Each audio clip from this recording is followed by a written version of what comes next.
তুফানগঞ্জে BJP কর্মীদের মারধর, অভিযোগ তৃণমূল কর্মীদের বিরুদ্ধে মালতী রাভা রায়কে ঘিরে বিক্ষোভ। বিজেপি বিধায়ককে গো ব্যাক স্লোগান। ধস্তাধস্তিতে জখম এক বিজেপি কর্মী হাসপাতালে চিকিৎসাধীন। প্রতিবাদে পথ অবরোধ বিজেপির।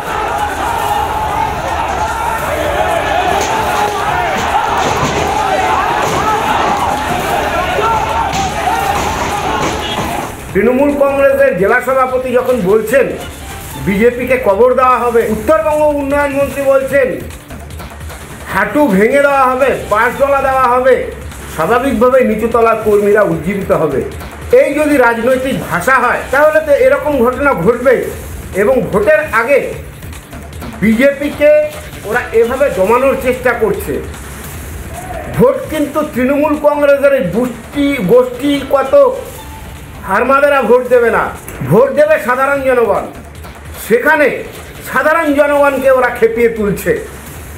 আমাদের কার্যকর্তারা আজকে হাসপাতালে মৃত্যুর সঙ্গে পাঞ্জা লড়ছে, এর প্রতিকার হবে না। কারণ কি, পুলিশের সামনেই এই ঘটনাগুলো ঘটিয়েছে। প্রতিহিংসার রাজনীতিতে আমরা বিশ্বাস করি না।